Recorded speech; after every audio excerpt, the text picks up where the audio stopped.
What's up, girlfriends? Welcome to Girlfriend Therapy podcast. I was going to say Girlfriend Therapy Radio, guys. It's been a while since we did the radio, but welcome to Girlfriend Therapy podcast. As you guys know, we are having a year of conversations. If you've been following us, then you know I have been talking to some amazing women from all across the U.S., women that I'm so grateful to get to know, and I'm grateful to get to share them with you guys as well. So today, I am blessed to have Pastor Michele Irby Johnson joining us today.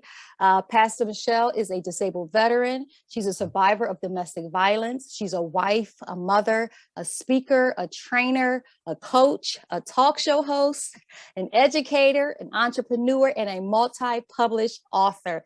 Well, that's a mouthful. I almost lost my breath with all those titles, all those accomplishments, I should say.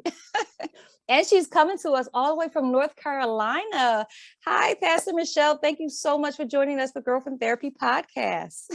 Well, hello, my dear. How are you? I am wonderful. I'm so excited to talk with you today. And I know we're going to talk about a topic that I say is never out of style. It's one of those topics that we have to continue to remind people. And if Sunday's shenanigans at the Oscars didn't teach us anything else, it is always an appropriate topic to talk about emotional intelligence. Yes, indeed. Yes, indeed. It never goes out of style. And it is something that we all need to just get on board with it, because it's a necessary element to who we are as individuals. Amen. And how we affect society as a whole based on our own emotional intelligence. So I'm glad to be here. I'm glad to be here. Amen. And when you mentioned this topic, of course, I started thinking about emotional intelligence, and I was thinking about the first time I ever heard the term.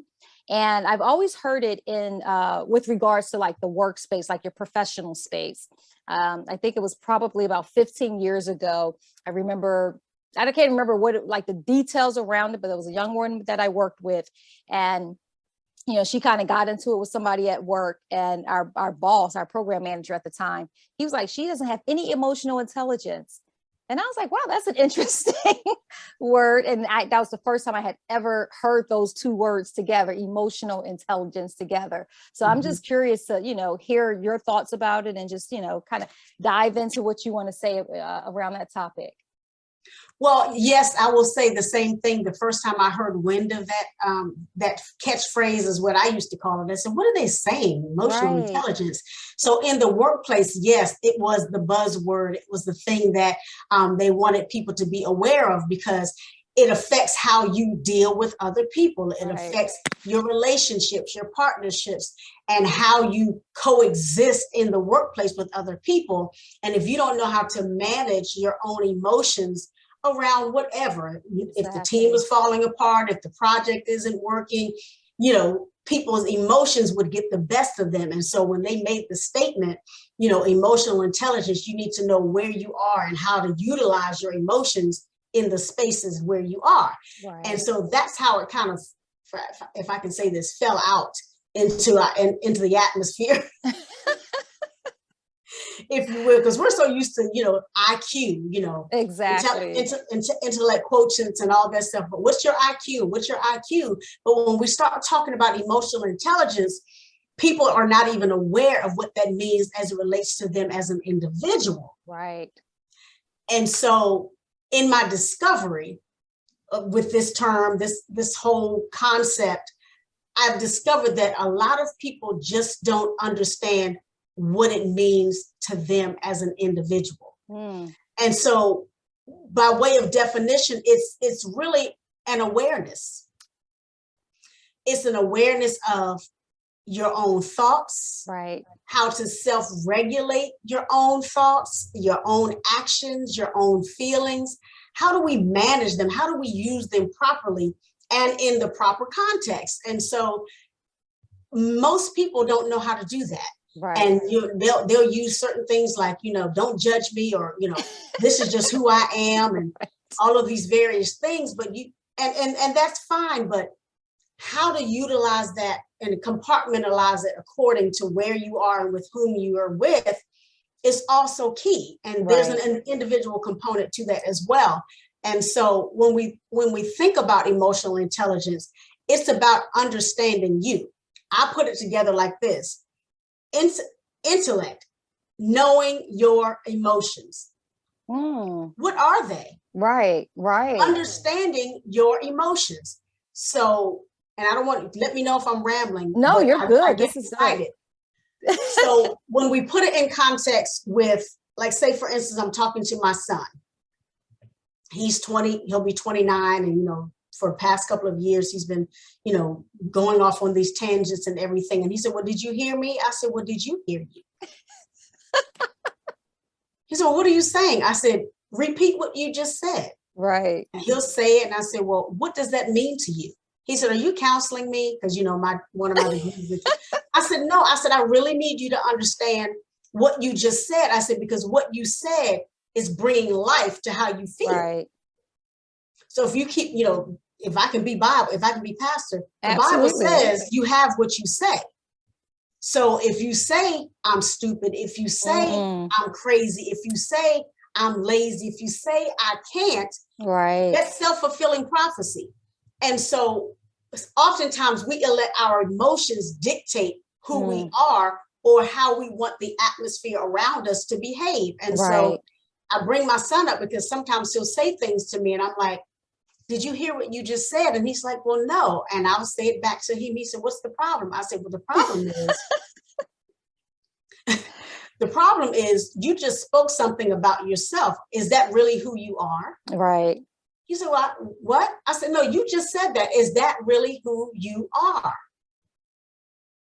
He's like, I never thought about it like that. I said, you have to manage your emotions. He'll call me on 50.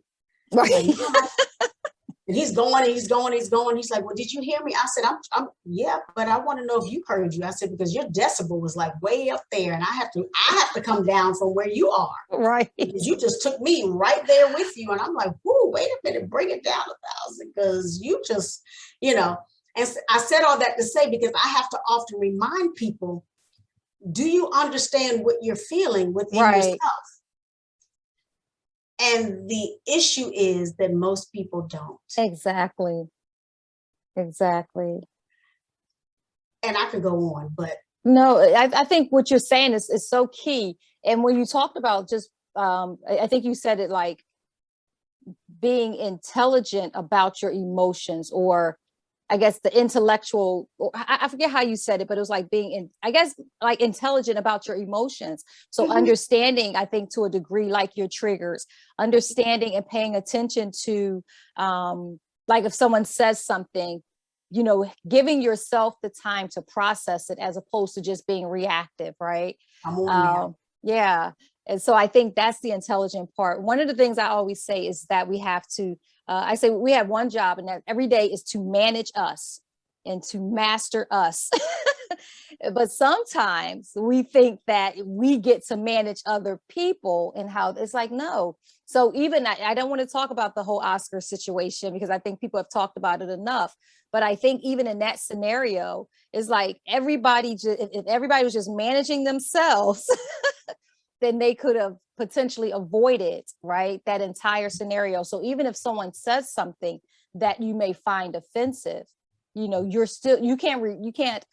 you're not responsible for what they say, but you are responsible for how you act. And so when you're operating in this space of trying to not even manage your emotions, but I think managing your emotions and being emotionally intelligent are two different things. And you can correct me if I'm wrong. They kind of teeter on either one, but for me, it's more about self-regulation. Right.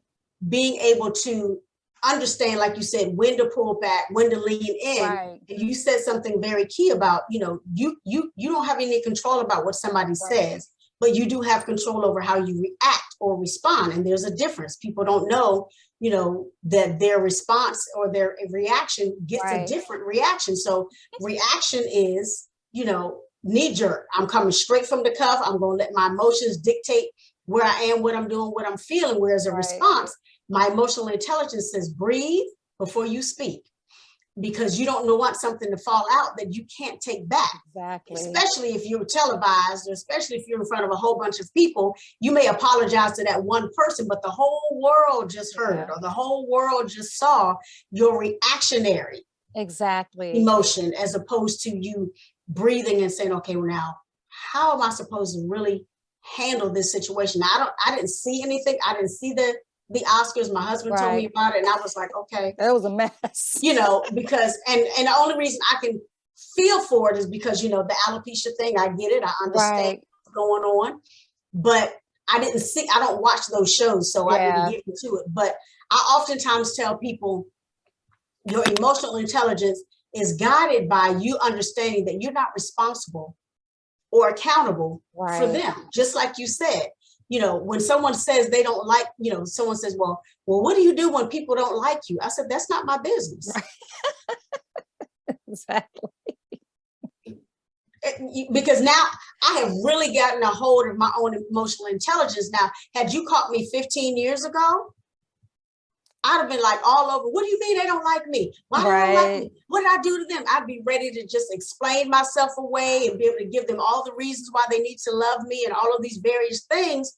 And I had to stand up within myself and said, you know what? My existence is not predicated on whether or not they like me or not. Amen. And so how you feel about me, or how you feel about my spouse, or how you feel about what I wear, or how you feel about the fact that I don't have any hair, it's none of my business. Right. You can express all you want, but my emotional intelligence allows me to regulate. I'm like, okay, well, right. And I'll tell you, if I'm being honest, I think I am better. I'm more emotionally intelligent at times, sometimes rather than other times. Like, I'm not consistently emotionally intelligent, but I am aware, and I think it's important. I think that awareness comes first.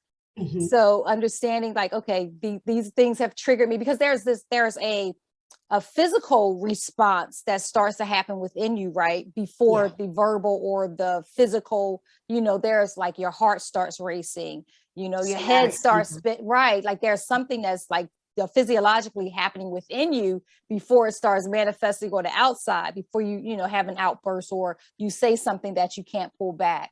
So I think getting to the place where you recognize, like, okay, this is I feel something building up here. And then you start having that self-talk, like, okay, Kwanza, it's not that serious. You can't control that. And, start bringing yourself down. So I think it's really important to, to recognize that, those physiological things that show up first before the outburst. So are there other, like, I guess, not necessarily triggers, but things that I guess people can learn if they're not really familiar with the term? Because I think we experience it, but we may not know what to call it. I think a lot of us are familiar with that internal thing that's happening before we, have an outburst, but we not really sure, okay, that's emotional intelligence. And then how do you manage that? How do you combat that? How do you, Well, again, it goes back to what you said, awareness. Yeah. But the problem is a lot of us don't know us. Because we feel justified a lot of times in our response as well, which I always find interesting, And we feel that we have a right to let them know how we feel. Right. We used to say back in the day, I'm gonna give them a piece of my mind. That's why you don't have any mind now, because you done gave it away to so many people. But in truth, it goes back to knowing who you are. Right. And so in our society, we've been so used to being who people want us to be, being who people expect us to be on social media, being who people want us to be on the job, being who, people in the church expect us to be, that we've lost ourselves. We don't know who we are because we're so busy transforming and morphing into what the outside wants us to be. And we don't do that internal work. And so going back to those physiological responses, when you're getting heated, your ears may burn, your tummy may feel like butterflies, you may feel the warmth coming up your neck, but we don't pay attention to that because we're so used to trying to say, I need to perform for that person, or I need to do what's necessary for them to like me, or for them to promote me, or for them to use me, use me in ministry or use me or whatever. And so we have done a poor job of discovering us, that we overstep those feelings. We overstep the reality of what's going on internally. Right. And so as a result, we just completely ignore it. We numb ourselves to it. We've been, what's the word? Anesthetize ourselves to ourselves. Right. Very true. I mean, think about it. Yeah. We have really just self-medicated, for lack of a better term, with, binging and, giving ourselves makeovers and giving ourselves, I'm going to get this kind of hair. I'm going to get this kind of outfit. I'm going to drive this kind of car. I'm going to buy this kind of house. But it's all for everybody else, because we don't even know who we are enough to say that we don't like that. Right. Case in point, there's an old movie still on VHS. I have it. It's called The Runaway Bride. Yes. And have you ever seen it? I did. Yes. Okay, so you know what I'm talking about. So this woman has been engaged 3 times and is on her 4th engagement, but she takes the time near the end of the movie, almost near the end of the movie, and sits down with herself and decides that I like Eggs Benedict because that person liked Eggs Benedict. I liked scrambled eggs because that person liked scrambled eggs. Or I liked a poached egg because that, and so she sat down and said, what kind of egg do I like? She was leaning into what the other person liked at the expense of her own self. Exactly. And so I think that's what society has done, not only to us, but we've allowed ourselves to become part of that notion, if you will, that if I can be what everybody else wants, I can forget about who I am. And that is the last thing we need to do. And that's why we're in the situation that we're in. We do not know ourselves. That is so real. And people, and it's funny because you use this movie character, but as you're talking, I'm thinking about different people that I've met over the years who really don't know what their interests are, don't know themselves outside of their husbands or outside of their children. And it's like, well, what are you good at? What is your, what are you interested in? And I think that is a very real first step, because, sometimes it's like, you don't even know what upsets you or why what upset you because you're not quite sure of who you are. And I think too, like, we're living in a time where people feel, well, first of all, people are incredibly angry, like across the board, and not really feeling like they're being heard in one space, but then feeling like everything that they say, I want to say is important, but like they have to have a comment about everything. Right. Or they have to have something to say about everything. I think that's another kind of trigger or an example of a lack of emotional intelligence, when you think that you have to speak on everything. Like everything doesn't require your attention. Nope. Or your response. Response. You said something in your statement just a moment ago, and you said they don't even know why, or what they like, or why they don't like it, or what have you. And me being a counselor, because they haven't dealt with their history. They've not tapped into their history. So let's just lay it out there. Some of us were told growing up, don't talk, let the adults talk. Some of us were told, don't cry. Some of us were told various things. Some of us are still covering up, issues and trauma. And so as a result, the way that we medicate that is that, our emotional intelligence is off the charts. Either we don't have enough of it or we have too much. There's no middle ground where we've really discovered the where, the why, and the what-not. And so I believe if we took the time individually and sat down in ourselves, in our authentic selves, and just ask ourselves, okay, why do I like that? Or why do I don't like that? Why does this make me cry, but this doesn't? And this is not something you ask somebody else. This is a deep dive into who you are. This is when my husband and I while we were divorced and separated and all of those 10 years, I sat in myself and I asked myself some hard questions. I dealt with my own emotions. I dealt with my own, issues. Right. And I unearthed a lot of stuff that I couldn't hear in the noise of everybody else's opinion. And I think we have gotten so used to going to other people. Kwanza, what do you think? What do you think? What do you think? What do you think? That we've gotten lazy in our own thought processes. Exactly. And so as a result, we depend more on what other people tell us about us than we discover about ourselves. Yeah. And it's interesting. I think it was Bishop Noel Jones. He used this phrase. He said, I can't afford to carry too many varying opinions. Mm-hmm. And that is such a powerful statement, because when you're trying to take on everybody else's ideas or thoughts or whatever, you're not going to be able to tap into what it is that Kwanza wants or what it is that Pastor Michele wants. Like, you're going to constantly, try to seek validation outside of yourself. Mm-hmm. And I think it's so incredibly important to, like you said, really just kind of sit with yourself. And, I think people, I want to say people are doing it a lot more. At least they say that they are. Like, people talk about this idea of really, looking at myself and sitting with myself and, this self-examination. And, mm-hmm.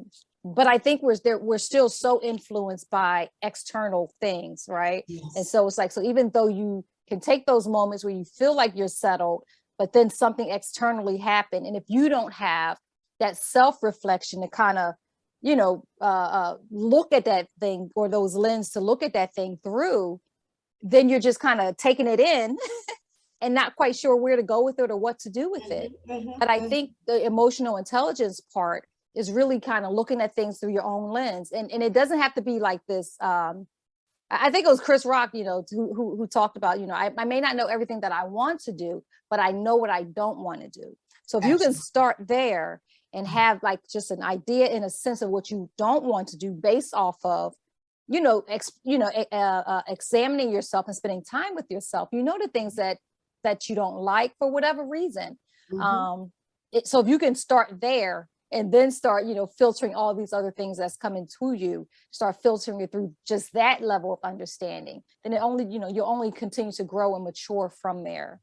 Absolutely. And I agree with you. And the emotional intelligence goes to when you said, you may not know what you want to do, but you know what you don't want to do. Right. I recall having a conversation with someone several months ago, and, I'm an entrepreneur, so I don't work for anybody in particular, and they made the statement that I needed to get rid of some of my preferences because because I said, at 56, I know I'm not old, but I was in the military for 26 years. I did all of these different things, and at my stage in life, I know what I don't want to do.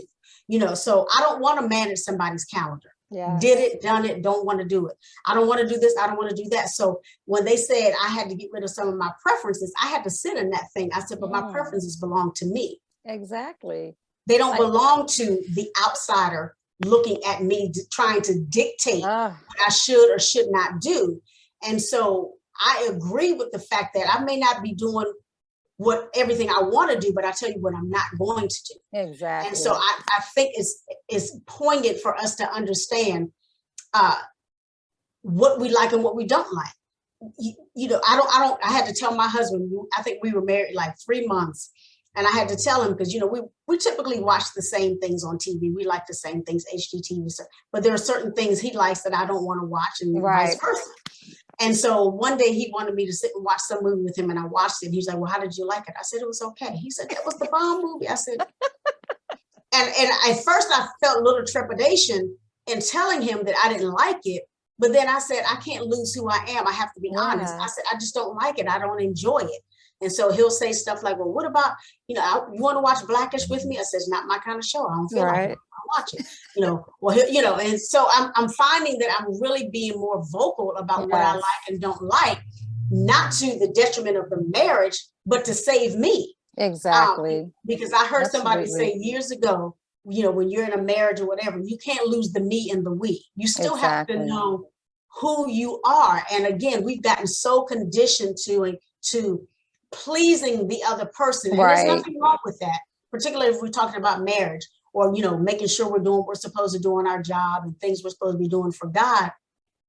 But I'm not going to allow you to push me into a space that God has not sanctioned. I'm not going to allow you to push me into a place that I'm uncomfortable. That doesn't mean I don't have the ability to do it. I just don't feel like doing it. I've done that already. I'm moving on. And so you're not going to try and force my hand. Exactly. And then I'm going to be miserable to make you comfortable. No, we're not doing that. Yes. And so that's emotional intelligence as well. I know who I am now. You know what I mean? Absolutely. The conversation you and I had earlier. Absolutely. You know, I was like, I just don't want to do it anymore. It's a different space that I'm in. Yes. You know, and so I think we do ourselves a disservice when we don't take the time to discover and rediscover. And it's such a beautiful thing too. I think, you know, and I can remember as a young person, you know, I'm the youngest of 4. And so I always talked about how I really kind of existed in that framework. So just, you know, oh, that's Robin's little sister, or that's Aaron's little sister, you know, but it's like, but once you come outside of that family dynamic, and then you start figuring, okay, well, who am I? Who is Kwanza? You know, what do I like? And then even to the point where I actually just wrote my 3rd book, and I always say it's a memoir of sorts, but it's reflections of a life well lived. And I kind of just take, you know, tidbits and nuggets and stories from my life and just kind of talk through it, you know, or write about that and kind of pull some of the lessons that I've learned, or, you know, just to kind of share some of the experiences that I've had. And a part of that, I have this one section of the book where I talk about like the different identities. And so growing up, you know, again, I was the little sister of, you know, I think I was the 15th grandchild, like kind of smack dab in the middle. My grandmother had like 30 grandchildren, my on the paternal side, like 30 grandchildren. I was like smack dab in the middle. I think on my maternal side, you know, wasn't as many grandchildren, but I still was kind of smack dab in the middle. And so you're trying to identify or figure out who you are in the family structure. But in that, I share 3 chapters. And so growing up, they called me Buffy. That was my nickname. Like, that's, you know, cute. I like it. So that was kind of like that, you know, oh, that's Buffy, you know, and I was always a little skinny, you know, scrawny kid. And I was always the littlest, you know, wherever we are. But then I went into the military. And as you know, in the military, they call you by your last name. And my maiden name was Conwell. And so there was this whole other persona that came with Conwell. And so I kind of talk about these different parts of me. So my name is Kwanza Faleka Conwell, but Gibson is my married name. But so I talk about myself from the perspective of Buffy, who was the youngest sister of these 4 siblings. And in that space, you really, like, you kind of have an idea of who you are. Like, I kind of know what I like, but it was always kind of overshadowed because, you know, you barely can get a word in, or whatever the case may be. And then in the military, you're still trying to find yourself because, you know, this was my first time away from home. You're being challenged to do things that you never imagined that you could do. So there was this whole other space of yourself that you're learning. And they're telling you who you are. And they're telling you who you are, right? And giving you this, like, you're this in this amount of time, right? You're going to bed at this time. You're waking up at this time. You're going to drink at this, you know. So it was just like very structured. But in any case, in that section, I kind of talk about the majority of people know me as Kwanza. And Kwanza is the entrepreneur. She's the go-getter. She's the, you know, if there's a dream that any part of me dreams, she's the one that's going to make it happen, you know. But then there's this artist side of me, and that's Faleka, which is a part of me that I never really get to experience.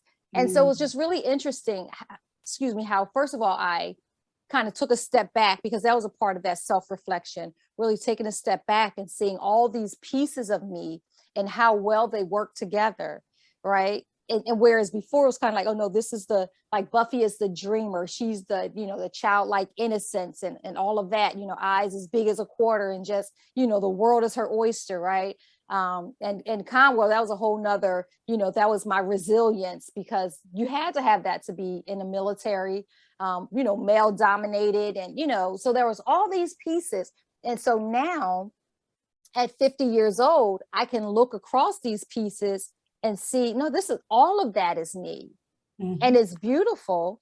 right? And all of that, the resilience, that's me, the dreamer, that's me, the doer, that's like, all of that is me. And it's just really cool to see how all of it comes together just to form who I am. And when you can kind of do that self-reflection, like I said, it starts building up this identity of, nope, I'm not interested in that. Nope, that doesn't work for me. Nope, that doesn't, and you're able to say no. And like the scriptures say, let your yes be yes and your no be no.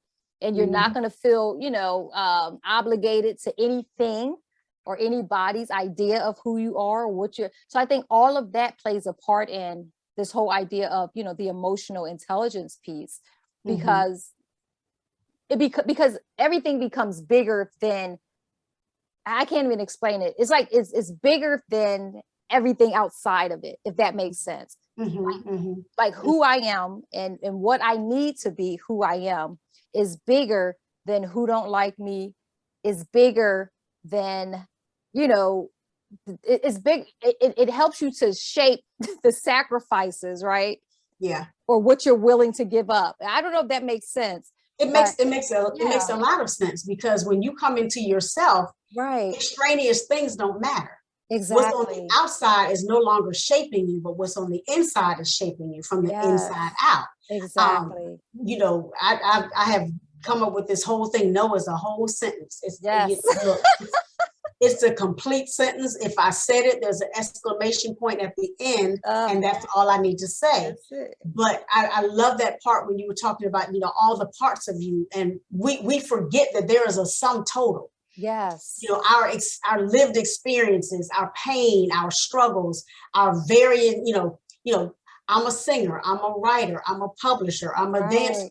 I'm all of these different, I'm very artistic. I'm an actress, all of these different things. But I've been told all of my life, you're doing too much. You're doing too much. You're doing too much. But now at 56, I'm like, and right. Is it too much for you? Because it's not too much for me. If it bothers you, that's your problem. Right. You know what I mean? Because I had to grow into that, because I was one of those people. I was a people pleaser. I wanted everybody to be satisfied at the expense of my own satisfaction. And I was like, okay, if they're happy, then, I don't have to hear their mouth. Or this person's, and I was like, you know what? Whether you like it or not is not my business, nor is it my place to help you like it. Okay. Exactly. So exactly. So I'm like, but emotional intelligence, it runs the gamut. It dictates, not just what we like and who we are, but it plays a role in our choices. It plays a role in our challenges. It plays a role in our conflict. It plays a role in who we can meld with and who we can't meld with. That goes back to not just the job, but just even in your own house. You got to know who you are, even in your own house. Absolutely. And so that emotional intelligence has a lot to do with the way that you communicate with other people. And I'm not just saying just flying off the handle, right? Even to the extent when people say, does anything bother you? I was like, yeah. But flying off the handle is not going to solve it. So how can we resolve this? Exactly. And so my husband, God bless him, he's like, I don't want to deal with Andrea. That's my first name. He said, I don't want to deal with Master Sergeant. And so when things happen, either in life, marriage, or whatever, something's going on, he'll come telling me, and he's all excited about it. And I'm like, oh. And he's like, that's it? He said, you have such a tough exterior. I said, no, it's not a tough exterior. I said, I have resilience that just that governs me. And I said, I can't be moved by everything that happens, because that's my emotional intelligence. Exactly. I can see that the world's about to blow up, and I'm like, okay, God, let me just start getting myself let me get myself together, get my emergency kits together, and all, because I don't have time to be flustered. Right. Exactly. And so everybody's emotional intelligence is personal. Right. And so I think also you said something. It helps you with your how to resolve conflict, or you said something how to engage in, maybe even not, because I think sometimes people think that conflict has to be aggressive, it has to be loud, it has to be, and it's like, no, it could be just a disagreement. And so, and I think the emotional intelligence part, where some people may feel like, okay, emotional intelligence means that I don't get to say what I want to say. But no, it means that you absolutely get to say what you want to say at every turn. But the way that you say it is you say it in a way to get the results that you want. Absolutely. And not as a way of trying to manipulate or control the situation. But if I'm trying to get to some place of understanding, if we have a disagreement, and I'm trying to get to a place of understanding, you don't have to agree with me, but I want you to understand. And I think sometimes, exactly. And I think sometimes people feel like you have to agree with me. It's like, no, like we can absolutely see these things on two different ways. But so when someone says something to me, even my husband, he'll be like, you know what I'm saying? I'm like, yeah, I understand it. But they're looking for that agreement. And it's like agreement that, like, if I disagree with you, that doesn't mean that I'm in conflict with you. Absolutely. Right. Absolutely. It's just, but I want to hear you and I want to understand it. But I think a lot of times people feel like, no, you have to see it the way that I see it. You have to agree with me. And it's like, no, that doesn't make sense. But that goes back to history. Why do I have to agree with you? What was it in your history that made you have to say that? Right. Either somebody said to you back in the day that what you said didn't matter, or whatever those layers are, that's where that whole need comes from. And so I'm with you. I'm like, okay, we can agree to disagree. Right. But in the resolution of this thing, it doesn't have to be agreement. We resolved the fact that this is how you feel, this is how I feel, what's for dinner. Exactly. Because it's not going to be, it's not always going to be a lose-lose situation or win-lose situation.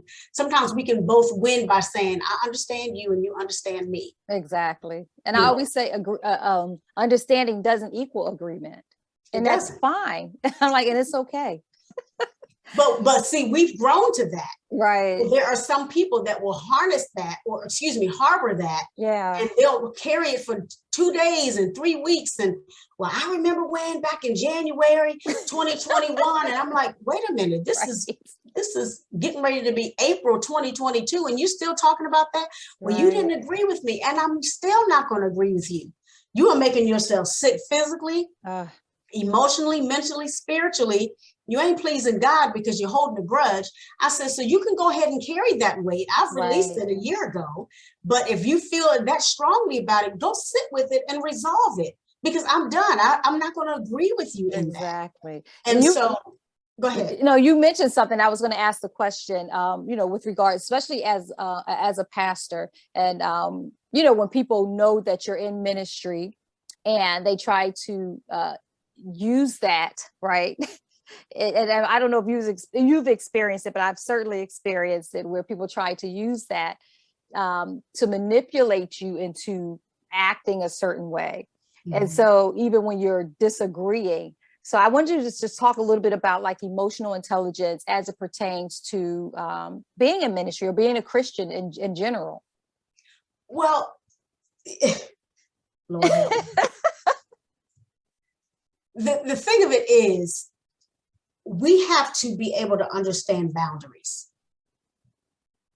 even in the church. Yes. Because we got to understand that the people, every time the door is open, Satan walks in. Whether he's with you or somebody else, he's gonna walk in. And so I have come to the point that when people are trying to get me to say something or I was like, what is the motivation behind you wanting me to be what you want me to be? Right. Because if it's misaligned with what God has told me, and you're upset, be upset with him, not with me, because I'm not going to miss heaven trying to please you. Right. Because this is what you want, because the spirit of Jezebel has crept in, and you want to manipulate the situation and me at the same time. Let me help you, my brother and sister in Christ. That is not of God. So depending on the situation, I'll give them scripture, but then I'll turn around and say, look, why are you so bent on me doing it your way? Right. And then they're like, well, no. Let's deal with the hot question right here. Right. The counselor comes out, because let's deal with the question. Well, I don't understand what. No. Come back. Why Right. Is it so important that this or that or whatever? And there's like, Pastor Michele, you're just doing too much. I'm not doing too much, because evidently this is something that is very, very important to you. And I need to understand the why of it, so that I can see whether or not I'm going to move in the right direction pertaining to God or to whatever this is. If this is a God thing, it'll line up. If not, I'm going to let you know. And so I don't let people manipulate me. Now, I will say, I've been in ministry 20 some years, been saved 37, 38 years. And so I've been through the manipulation ringer. I've been through the, if you don't do this, God is going to get you situation. I've been through all of those different scenarios where they try to scare you into doing something you're not gifted to do, or they try to scare you into doing something. You know, I was told I would never preach. Nobody's going to listen to me. No, okay, I had to take several seats. But the point is, I asked them the why, or where did you get that from? What's the origin of your question? They're like, oh my God, why can't you just know? Because you've come to me with something. Right. And in order for me to understand how to move, I need to understand the motivation behind it. Why are you?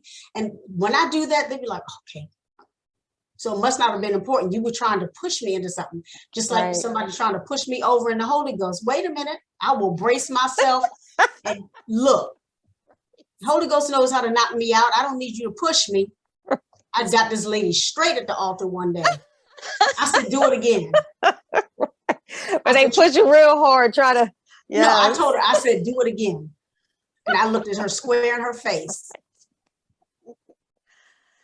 I approached that spirit. Exactly. No, that's falling out ain't got nothing to do with your power. Right. So stop looking for it. Anyway, I digress. No, that's so what I think between the two of us, I know for myself, there, like I said, I'm more emotionally intelligent in some areas than I am in others. That's still, but I think it's a journey. I don't think we ever arrive, right? So you can have one scenario, one situation that you've, been able to overcome and conquer. But then you may, there may come into another situation that might be a little bit different, and you're going to have to, arise to that occasion as well. Absolutely. But I wonder, what kind of advice would you give to someone who may even just be hearing this term emotional intelligence, and it has nothing to do with your age. Let me be very clear. But someone who may not be familiar with the term emotional intelligence, like what kind of advice, one, would you give them to start, maybe assessing themselves, to figure out, maybe to do a self-assessment to get a baseline of where they are emotionally and how that aligns up to their intelligence, like where they are today. And while you're thinking about that, I'll tell you, because when I look on social media specifically, you'll find people just arguing over some of the oddest stuff. Right. And I mean, losing friendships over some of the oddest things. So I guess what my question is, how would someone start to do a self-assessment? What questions should they ask themselves? If it is a 5-step kind of thing. I cannot say it's a 5-step or any type of step thing, but first of all, you need to understand you. Right. There, like you said, emotional intelligence is a journey. And I believe that once you start to discover what's not working for you, if you start discovering that the arguing is not working, if you start to discover that the fighting is not working, if you started to discover that the fact that you're always in conflict with 50 people and they're saying it's you and you're saying it's everybody else, when you start to realize that you're sick and tired of being the only one in the room that nobody wants to talk to or whatever, or you're the only one who feels a certain way. That's number one, if I can say that. Number two, that's good. Being able to self-regulate, understanding where the emotion is coming from and why is it so strong. Sit in the intensity of it. I don't cry like I used to. I used to be a weeping willow, but I don't cry as much. And so now I'm asking God, have I become too stoic because I've been through so much? Or is it just the fact that I'm tenacious and resilient and that I'm just like, okay, I've had to fight through it. I've been in war. I've been in global war on terrorism. I've been to the Middle East. I've done all of these things. Right. And I'm like, I don't know what's going to make me cry. Some things make me weep. Some things make me guttural, cry with a guttural cry. So understanding what those pain points are, understanding what it means when you release it, and what the degree of intensity means. Why is it so intense for you? Asking yourself those questions. Then you want to ask yourself about boundaries. You know, am I putting boundaries around my emotions where I'm protecting myself from other people's opinions? I could stay off social media for 3 weeks and people are like, where you been? Look, you know, I'm sitting there looking at y'all's lives and I'm like, I got too much stuff to do. But you have to grow up in your emotions. There's a maturity that comes with emotional intelligence. Again, it's not age, but it's that realizing or that understanding of where you are. You know, how do you feel about your job? Are you doing it just for a paycheck? Is it something that you're passionate about? If you haven't discovered that, ask yourself what it means. Do that pros and cons list, right? And so I think it comes to the point where you have to step away from other people's opinions and find you in the midst of your own decisions. Right. Why did you decide that? Why did you choose that? What was the basis for this? Setting boundaries, even in your own self-care. Emotional intelligence is even self-care. Yes. You don't put a fence around your own mind and your own spirit and your own heart for the sake of other people. You don't have emotional intelligence. I have really had to learn that one. And I've gotten so much better with that. Right. I don't let you affect my emotions. Why are you not upset? Why should I be? Yeah. You're upset. So that should be enough for both of us, because I don't know why. So good. And it's so good. I mean, so many, I was literally taking notes, but what I love when you talked about that is you like the intensity. And so what came to mind for me is there are situations that can make you, like, you think about the spectrum of emotions, you know, there's joy, there's anger, there's, you know, sadness, you know, whatever those emotions are, and then realizing how do they show up and what's that level of intensity? Because I think a good sign of emotional, is it unintelligence or inintelligence? Emotional ignorance. Ignorance, that's a better one, right? Is how you respond. Because it's almost like if you drop something and then you just like, you know, you just kind of go, it's like, okay, calm down. Like that is an imbalance in your emotions. And that is a clear sign that there is a lack of intelligence there. So if there's a situation, you know, where someone is constantly finding themselves arguing with someone, and you're just like, why are you arguing? Like what, like really get to the root of what emotion do you have that's tied to this thing that you are in continual discourse with someone over something that has nothing really, if you really take a step back and look at it, on the surface, it should have nothing to do with your existence. But you get so, you know, you get so rooted into that thing, like dig in and you're right. And all of this energy behind it. And it's like, why? So I think to your point, I mean, really just looking at ourselves and asking the question, when you start feeling that thing. I remember I worked with this guy I worked with, and he was my client. And he was our technical director. And he would be like this all the time. And I can tell within myself, just like I'm an energy kind of person. And I can just tell like his energy, the way he just came into the room, it just disrupted my peace. Because he would come in and everybody would like, he would change the atmosphere of the room. And what I understand, especially as a believer, is that I get to change the atmosphere of the room. Prophetic presence. Yes. And when you see like so many people, like he'll come into the room and it's just like this. And if there are other people already in the room, they immediately kind of tap into that, you know, that spastic kind of energy that he'll come into the room with. And he'll go around the room. So what are you doing? What you know, just talking like this. And I always just lean back and I would just talk, you know, just bring it down. And he would just come and it was amazing to see. So I think another key point with emotional intelligence is you recognizing that, no, I don't have to be drawn into this. I'm going to draw you here. and just really being clear and understanding that, which is, I think, is key. You know, it really is key, but it all points back to, I think your original point is that you have to be clear on who you are and why you are and what your makeup is. And there was the reason he did that, because there was something missing and there was a need for him to be like that. Because I can almost guarantee when he was home, he wasn't like that. Exactly.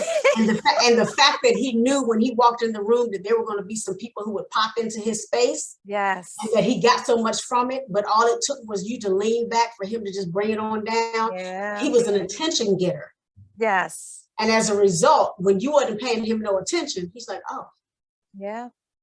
And it's amazing because, like I said, he was my client. And so the tendency is, if your client come busting through the room in a rush and everything is in a hurry, the tendency is to jump into that space with them. But I would just bring it, and everybody in the room, once I brought it down, everybody in the room. And I didn't do anything, like I didn't say, oh, we need to bring it down.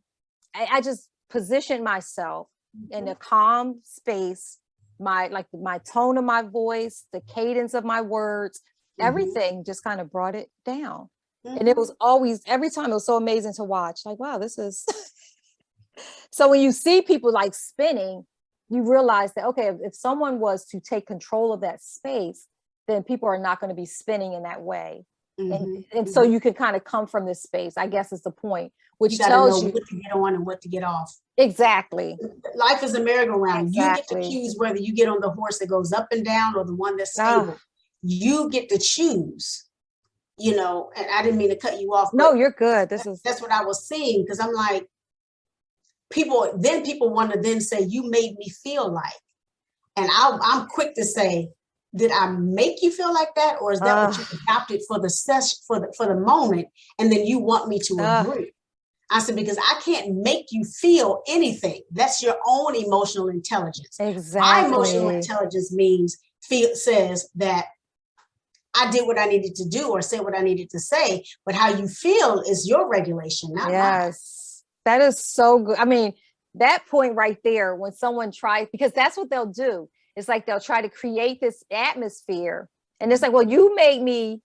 And it's like, no, that is a sure sign. If that is a part of your language, you made me, then that's a sure sign to maybe take a step back, do some self-evaluation, some self-assessing, and really get to a place where you understand, like, okay, like, because again, nobody can't make you. Only thing you're responsible for is managing yourself. Absolutely. Every day, if you wake up and say, okay, it is my responsibility to manage Kwanza today. And so that doesn't mean that people aren't going to say things that could trigger an emotional response, right? But it's like, but you have to keep in mind, even if I do respond emotionally, what's the goal? What is it that, like, what is the outcome that I'm trying to get, and why? And why? So, Pastor Michele, I knew this time, it's amazing how quickly time goes when you're having such a great conversation. And I hate looking at the clock, you know, I'm talking to them, and I'm like, okay, I need to look at the clock. And it's like, time goes by so quickly. But I wanted to give you an opportunity, if there's anything more that you wanted to say on the topic, you know, before we close out. No, because it's such an exhaustive topic. Yeah. You know, if I get into another point of it, we'll be on here for another hour. But you know, if anything, I just want people to just take time to discover themselves, and then doing that, they can self-regulate, and then everything extraneous or everything that's outside of them won't have the effects that they have. That's it. And shift their mindset and activities based on somebody else. So amen. You. Yes, know you. I love that. That's such a great topic. And like you said, we could talk about this all day, because even as you're talking, there's still more that's coming up. But I think we can certainly talk about this, you know, more. But hopefully our listeners will get curious about this topic and what it means to themselves specifically, and go back and do some research and journaling, and, you know, just kind of that self-assessment to get a baseline. And you can always grow from there and mature from there and develop from there.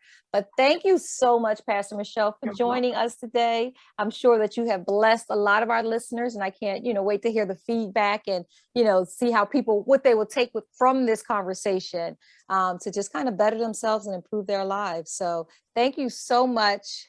It's Yes, been a ma'am. pleasure. It's been a pleasure. I promise you. Like I said, we could have been on here for 3 hours and I would have I never known. know, I know. But Yeah. thank you so much. Thank you guys for tuning in. Yeah, this is a great conversation, emotional intelligence. Look it up, find out more. And definitely I'll have more information about Pastor Michele as well in the, in the description of this video also. So guys, make sure you check her out.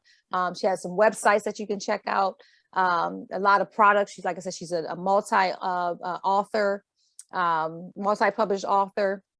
So there are books out there, a lot of content out there that you guys can, glean more from her and learn more from her. So I'll have all her contact or her website information rather in the description. So guys, make sure you check her out. But Pastor Michele, thank you again so much. It has been an honor. Thank you. Thank you. All right. Bye-bye. Bye.